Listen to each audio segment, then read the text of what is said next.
రాదే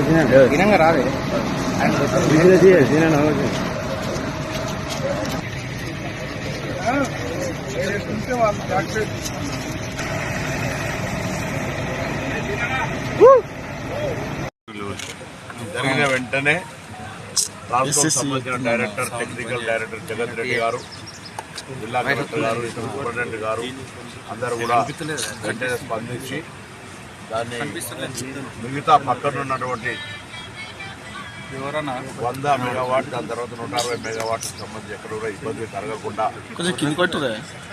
fire not expand కాకుండా చేపట్టడము, జరిగిన నష్టాన్ని తిరిగి ఏదైతే పవర్ అది చూసినటువంటి వాళ్ళు ఎవరు కూడా 2-3 రోజుల దాకా కరెంట్ రాదు అనుకునే పరిస్థితులలో వెంటనే ప్రత్యామ్నాయ చర్యలు చేపట్టి ఇవేందో రైతులకు కూడా ఈరోజు మార్గం నుంచి మళ్ళీ 3 ఫేజ్ కరెంట్ ఇచ్చే విధంగా చర్యలు తీసుకోవడం జరిగింది.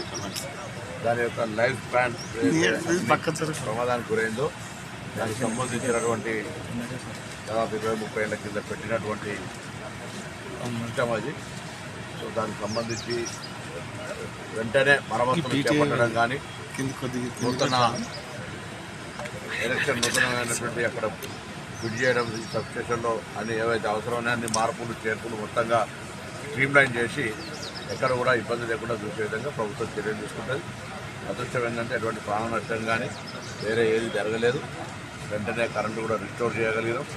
ఈ యొక్క దానికి సంబంధించి కూడా ప్రిలిమినరీ రిపోర్ట్ అడిగినాం. తప్పకుండా అక్కడ సాంకేతికపరమైనటువంటి దాని ఏజ్ దృష్టిలో జరిగిన సంఘటన అనేది ఒక ప్రిలిమినరీ రిపోర్ట్ ఉంది కాబట్టి ఏదేమైనా అన్ని కోణాల నుంచి చూడమనేటువంటి ధర్మం కాబట్టి అన్ని కోణాల నుంచి దాన్ని పరిశీలిస్తాను. ఈ యొక్క సంఘటన మరొకసారి దురదృష్టం.